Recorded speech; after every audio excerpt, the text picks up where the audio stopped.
Welcome to the Occult Knowledge Podcast. I'm your host, Ben Carter, and in today's episode we open the door to one of the most secretive brotherhoods in human history, the Freemasons. Some say their teachings preserve ancient wisdom, hidden from the public for centuries. Others claim their influence reaches into the highest levels of global power. Are these rituals the key to enlightenment or a blueprint for control? The truth may be stranger than either side dares admit. To understand the origins of the Freemasons, we must first step back into the medieval world of Europe. The earliest records point to stoneworkers and builders who possessed skills so rare and essential that their knowledge was guarded as a kind of sacred trust. Cathedrals, castles, and great monuments rose across the continent in the 12th and 13th centuries, built with techniques ordinary labourers could neither understand nor replicate. These guilds of masons became closed circles, passing down secrets of geometry, proportion, and symbolism only to trusted initiates. Their craft was more than architecture. It was a philosophy carved into stone. The atmosphere of that time was charged with religious fervour, but also with suspicion. Knowledge itself could be dangerous. The Catholic Church sought to control which ideas were allowed to flourish. Anything that hinted at heresy or hidden power was swiftly silenced. Within this climate, guilds of skilled builders became more than tradesmen. They became keepers of mysteries. Their tools, the square and the compass, were not just practical instruments, but symbols of higher truths.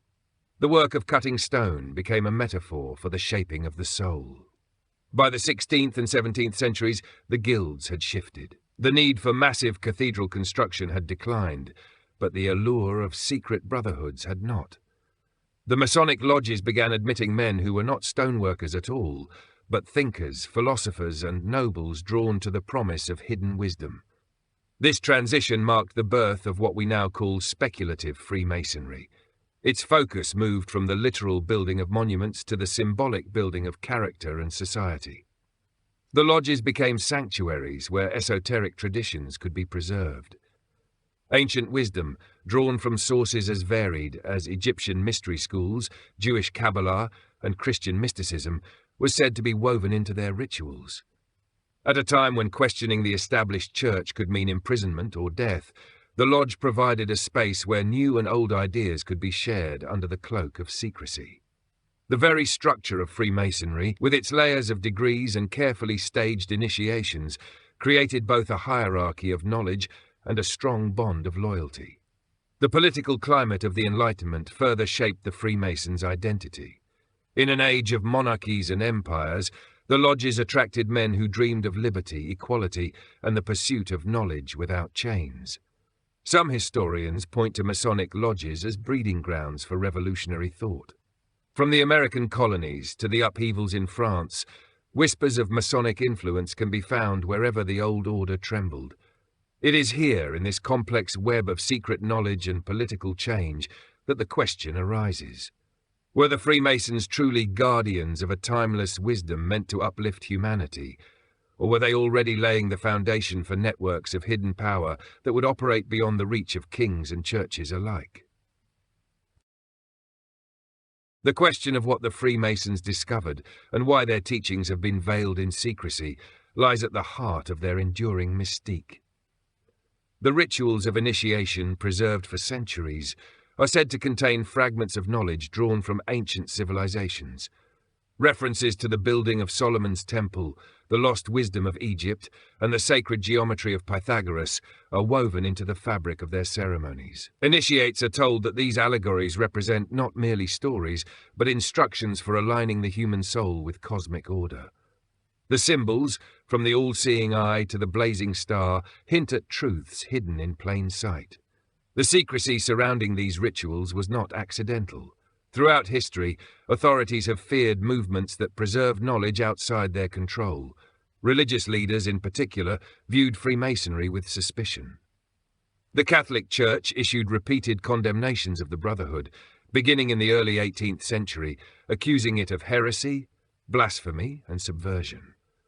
Why would a fraternity of builders and philosophers provoke such hostility unless their teachings threatened established power? The claim that Masonic rituals were harmless metaphors could not erase the fear that within their lodges men were discussing ideas forbidden by the church and monarchy alike. Reports of suppression extend beyond condemnation. Masonic texts have vanished mysteriously, their keepers silenced or exiled. Early copies of the so-called Old Charges, the manuscripts describing the duties and allegiances of Masons, were sometimes seized and destroyed. Lodges were infiltrated by spies, their activities monitored by governments afraid of sedition. In places where revolution broke out, accusations quickly followed that Masons had orchestrated events from the shadows. The secrecy surrounding their teachings made it nearly impossible to separate myth from reality, and perhaps that was the intention. What precisely was being protected? Some claim the teachings preserved fragments of Hermetic wisdom, a philosophy that taught the unity of the divine and the material. Others argue that the rituals guarded practical techniques of influence, methods of persuasion, and systems of loyalty that could give a small group outsized power. Still others whisper of occult sciences, formulas for manipulating unseen forces of nature, preserved under allegory to shield them from misuse. The pattern of suppression itself suggests that the Freemasons carried something too valuable to be allowed in open circulation. Whether it was revolutionary thought, forbidden theology, or occult science, their secrecy became their survival. But secrecy also fed suspicion, ensuring that every destroyed manuscript, every silenced Mason, and every denunciation by church or state only deepened the sense that something extraordinary was being hidden from the rest of the world. When examining the traces left behind, the evidence of something hidden beneath the surface becomes difficult to ignore. The architecture associated with Freemasonry, particularly in Europe and the Americas, is filled with clues. Government buildings, cathedrals, and even city layouts appear to follow sacred geometric principles. Washington, D.C., designed in the late 18th century, has long been cited as a prime example. The alignment of its streets, the placement of monuments, and the recurring use of Masonic symbols suggest that the city itself may have been constructed as a kind of esoteric blueprint. The square, the compass, and the all-seeing eye are not confined to lodge rooms, but stand engraved into the very fabric of nations. Beyond architecture, manuscripts and personal diaries reveal another layer of evidence. Many early Freemasons were not only builders of structures, but scholars deeply engaged with esoteric philosophy. The writings of figures like Elias Ashmole, one of the earliest recorded speculative Freemasons in 17th century England, reveal an obsession with alchemy, astrology, and hidden sciences. His journals connect the Masonic tradition not just with medieval guilds, but with the entire lineage of Western occultism. This is not casual coincidence. It suggests an intentional preservation of teachings considered too volatile for mainstream theology. Eyewitness accounts also complicate the narrative. Initiates who broke their vows of silence spoke of elaborate rituals involving blindfolds, symbolic deaths and rebirths, and oaths taken under threat of dire consequences. While critics claim these were mere theatrics, believers insist that such experiences were designed to awaken higher states of consciousness. The secrecy around these ceremonies and the harsh penalties once attached to revealing them imply that something more profound than moral lessons was being imparted. Anomalous artifacts linked to Freemasonry also appear in surprising places. Medallions, tracing boards, and ritual tools are filled with symbols that scholars trace back to Egypt, Babylon, and ancient Israel. The blending of cultural symbols separated by thousands of years raises difficult questions. How did stonemasons in medieval Europe inherit imagery from civilizations supposedly long disconnected from their world? Was this the result of deliberate preservation by secret channels, or does it point to a far deeper continuity of hidden knowledge moving beneath the surface of recorded history? Even the way Freemasonry itself has survived lends weight to the argument. Despite waves of suppression, exposure, and conspiracy, the Brotherhood has persisted across continents and centuries, adapting to each new environment while guarding the same symbols and allegories. The very endurance of the organization suggests a purpose greater than fellowship. To endure through fire and condemnation, something worth protecting must have been at its core, hidden just beneath the layer of allegory and ritual. Patterns begin to emerge when we compare Masonic traditions to the myths and symbols of civilizations that never had direct contact with one another. The square and compass, so central to Freemasonry, echo ancient Egyptian depictions of the builder gods Ptah and Thoth, who were said to shape creation through measurement and precision. In Hindu cosmology, similar instruments appear in depictions of the architect of the universe, Vishvakarman, who holds tools of construction that symbolize divine order. Across cultures separated by oceans and centuries, the act of building becomes a metaphor for aligning human beings with cosmic truth. The story of a slain master builder, central to Masonic initiation, also has echoes across history. In the lodge, it is the figure of Hiram Biff, the legendary architect of Solomon's Temple, who dies and is reborn through the loyalty of his companions. Yet similar myths appear in the death of Osiris in Egypt, the sacrifice of Dionysus in Greece, and even the crucifixion of Christ in Christianity. A pattern reveals itself in which the builder, teacher, or god suffers death only to return transformed, offering wisdom to those who follow. Such mythic parallels suggest that Freemasonry is not merely borrowing stories, but consciously preserving an archetype that runs through the spiritual DNA of humanity. Architecture itself holds further clues. Gothic cathedrals in Europe, believed to have been constructed by early Masonic guilds, are filled with sacred geometry, numerological patterns, and symbolic alignments that mirror the cosmos. The rose windows, the proportions of nave and altar, the use of light and shadow, all point to knowledge of astronomy and mathematics used not for function alone, but for spiritual initiation. These designs find echoes in pyramids of Egypt, ziggurats of Mesopotamia, and the stepped temples of Central America. Different builders, distant lands, and yet the same impulse to encode hidden truths into stone. Ritual practices show striking similarities as well. Masonic initiation involves darkness, symbolic death, and eventual rebirth into light. Comparable rites are documented in the Eleusinian mysteries of ancient Greece, where initiates experienced a ritual death before being shown secret symbols of life and renewal. Indigenous shamanic traditions from the Americas to Siberia also speak of initiatory deaths and resurrections as a passage into higher knowledge. These parallels are too consistent to dismiss as coincidence. It is within these echoes, these repeated patterns across civilizations, that one begins to see a larger picture forming. Freemasonry may serve as one of the last surviving vessels of an ancient current, preserving fragments of a truth that has flowed through Egypt, Babylon, Greece, and beyond.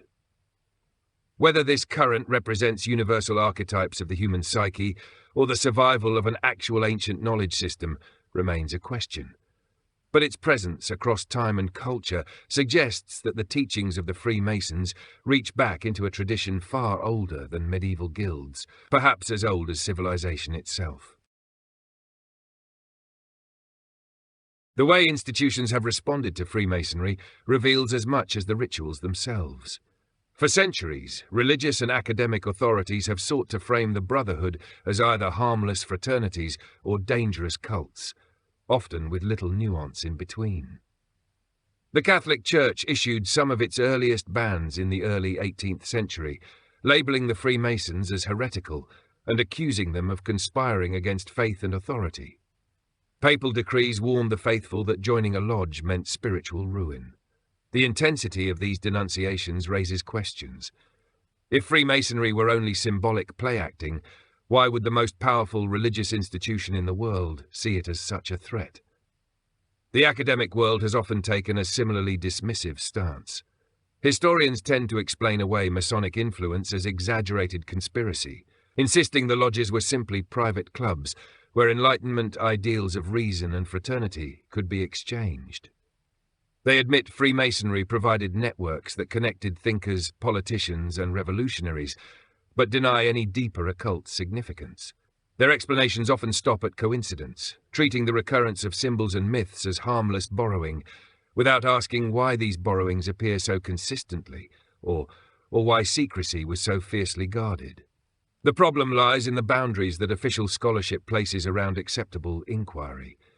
A historian who openly suggests that Freemasonry might preserve hidden esoteric teachings risks their reputation. A scientist who entertains the possibility that sacred geometry reflects real principles of energy or consciousness may find their research unfunded or their career halted. Taboo topics are rarely debated on evidence alone, but on fear of ridicule. This dynamic builds a wall of denial around certain areas of human history. Once labelled fringe, they are excluded from serious investigation, leaving their mysteries to be debated outside the halls of academia. Funding also plays a decisive role. Universities and research institutes rely on grants from governments, corporations, and religious foundations.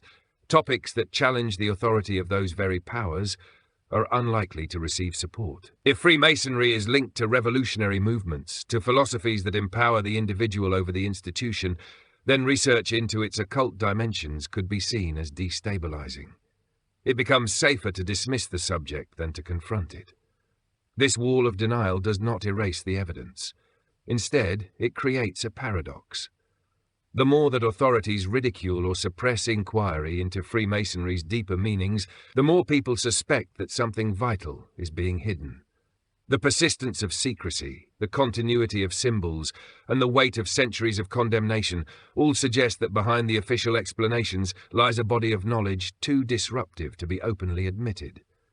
Whether by design or by fear, the institutions of church and academy act not as neutral investigators, but as gatekeepers of what humanity is permitted to know. The ideas that fall outside official narratives are often the ones that captivate the imagination most powerfully. Fringe theories about Freemasonry propose that its rituals and symbols are not just allegories for moral growth, but fragments of technologies and sciences that predate our current understanding of civilization. Some researchers suggest that the emphasis on sacred geometry hints at a lost system for harnessing energy from the natural world. The precise proportions used in temples, cathedrals, and monuments may not only inspire awe, but interact with unseen forces in ways modern science cannot fully explain. If true, then the teachings of the Freemasons may preserve the blueprint of an ancient science of consciousness and matter. Another theory suggests that Freemasonry connects to hidden traditions of advanced civilizations that existed long before the rise of recorded history. Echoes of Atlantis often emerge in these discussions. According to this view, remnants of Atlantean knowledge survived the cataclysm through secret societies and priesthoods, eventually filtering into the rituals of the Freemasons. The focus on initiation, rebirth, and enlightenment mirrors descriptions of mystery schools said to have thrived in that forgotten age. To some, the Masons represent the last visible thread, tying us back to a civilization that was both technologically advanced and spiritually awakened. Others interpret the Masonic system as an encoded guide to human transformation, a kind of map for unlocking latent powers of the mind and spirit. The death and rebirth of Hiram Abiff, the master builder of Solomon's temple, is seen not only as allegory, but as instruction for dissolving the ego and awakening higher states of consciousness. In this sense, Masonic teachings might be less about building physical temples and more about constructing a temple of the soul capable of perceiving dimensions beyond ordinary reality. A more controversial fringe theory links Freemasonry to contact with non-human intelligences. Some claim that the language of Enochian magic, the presence of celestial symbolism, and the all-seeing eye point to knowledge that was given, not invented. Were the early Masons the inheritors of communication with beings outside the human sphere, whether divine messengers, ancient gods, or entities from other worlds? To believers, this possibility explains why the Brotherhood has remained so guarded. Such knowledge could upend every assumption about who we are and where we came from. What unites these theories is their refusal to accept surface explanations. They insist that the persistence of Masonic rituals and symbols across centuries is not an accident, but evidence of a continuity of hidden knowledge. Whether that knowledge is lost science, ancient consciousness technology, or a record of contact with higher intelligences, the theories suggest that the Masons hold keys to truths humanity has been denied. And perhaps the real reason for secrecy lies not in the Brotherhood's desire to protect itself, but in the explosive implications of what their teachings may actually reveal. The notion that forgotten wisdom survives or vanishes by accident is difficult to accept when the evidence of systematic erasure stretches across history. Libraries, archives, and temples containing ancient texts have been destroyed with such precision that the pattern suggests design rather than chance. The burning of the Library of Alexandria, the suppression of Gnostic Gospels, and the persecution of heretical sects are examples often cited as part of a broader campaign to eliminate ideas that might threaten authority. When examined through this lens, the secrecy of Freemasonry appears less like an odd tradition and more like a response to centuries of intellectual warfare. Throughout the medieval and early modern periods, the Church exercised nearly total control over what was considered legitimate knowledge. Manuscripts that challenged official doctrine were banned, altered, or destroyed. Scientists like Galileo were threatened for observations that contradicted dogma. Within this climate, the lodges provided a refuge for teachings that might otherwise have been silenced. Their secrecy was not simply an indulgence, but a shield against a system intent on rewriting history. By wrapping their wisdom in allegory, Freemasons could preserve truths while evading the reach of inquisitors and kings. Governments also had a stake in erasing knowledge that could empower individuals. Ideas of liberty, equality, and fraternity, which later became rallying cries of revolutions, circulated within Masonic lodges long before they reached the streets. Such concepts undermined the divine right of monarchs and the absolute power of empires. To those in control, Freemasonry was more than a private society. It was a breeding ground for sedition. Suppressing its influence was not only about theology, but about protecting the structures of worldly power. Secret societies themselves may have played a role in managing what knowledge was allowed to survive. Competing groups, from the Jesuits to the Rosicrucians, held their own visions of truth, and often worked to discredit or absorb rival traditions. The Masons were not the only keepers of hidden wisdom, but they became one of the most visible. The conflicts between these orders left behind layers of erased manuscripts, half-revealed symbols, and scattered traditions that modern researchers struggle to piece together. This possibility of intentional erasure raises a troubling question. If knowledge is power, then the ability to decide what is remembered and what is forgotten becomes a tool of domination. What we call history may not be a record of what truly happened, but of what was permitted to remain. The Freemasons, through their guarded rituals and persistent survival, stand as a reminder that vast portions of human wisdom may have been deliberately buried. The question is not only what they preserved, but what else has been destroyed, and by whose command. If even part of the suppressed knowledge preserved by the Freemasons is genuine, its implications are staggering. At the most immediate level, it challenges the way we understand authority. If hidden wisdom about human consciousness, sacred geometry, or even lost sciences has been deliberately withheld, then history itself becomes less a story of progress and more a story of control. Those who decide what can be known effectively decide what humanity can become. Knowledge becomes the highest form of power, more potent than armies or wealth, because it shapes the very limits of imagination. Consider the spiritual dimension.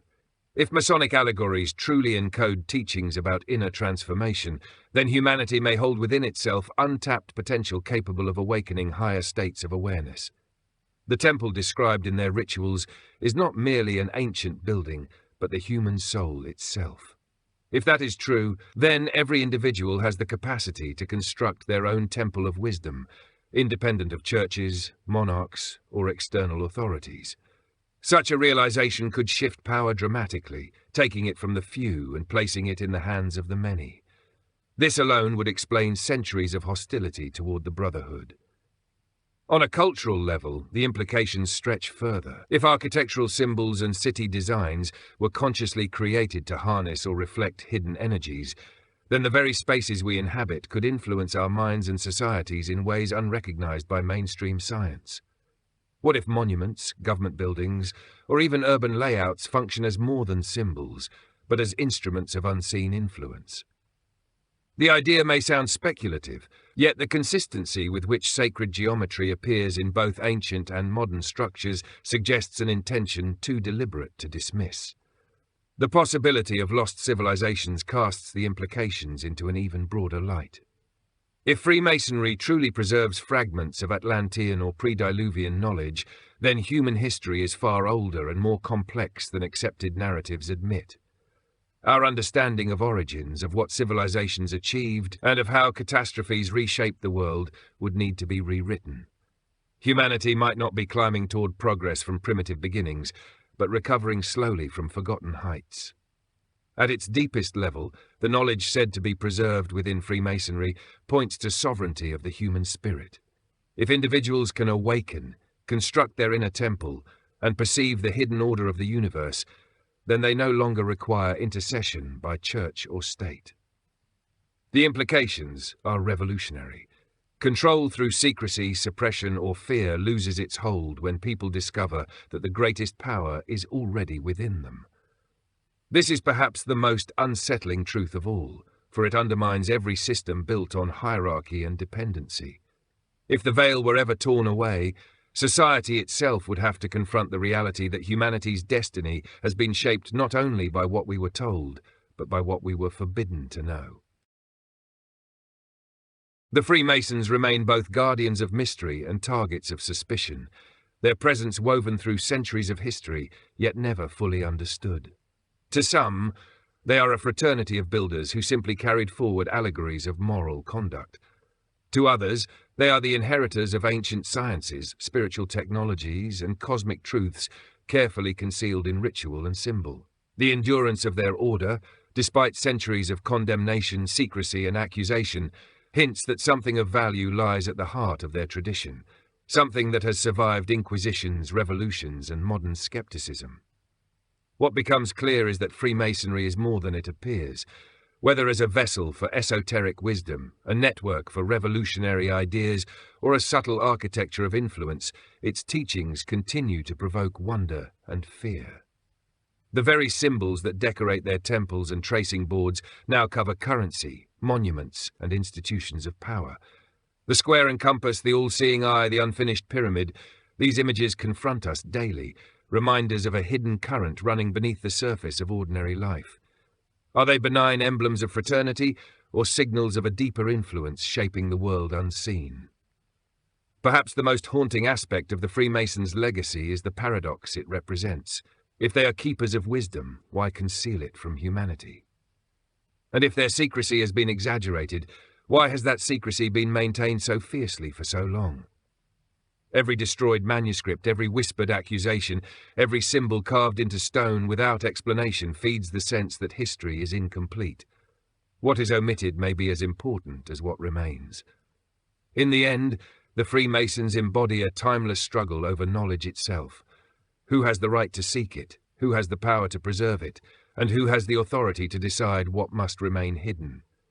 These questions echo beyond the lodges and into every institution that governs human life. The possibility that enlightenment has been withheld for control, or that humanity itself has been denied access to truths about consciousness, the cosmos, and our origins, remains a chilling thought. Perhaps the real secret is not whether Freemasons control the world, but whether they carry fragments of a lost inheritance meant for all people. If so, then their rituals and symbols are not just oaths of brotherhood, but echoes of an ancient call, urging us to remember that wisdom, once hidden, can still be found. The greatest power may not lie in those who guard the secrets, but in those who dare to seek them. Thanks for listening. This has been another episode of the Occult Knowledge Podcast. If you enjoyed today's episode, be sure to follow us wherever you listen to podcasts. And if you'd like to support the show, subscribe to the Forbidden Knowledge Network on Patreon. Subscribe now.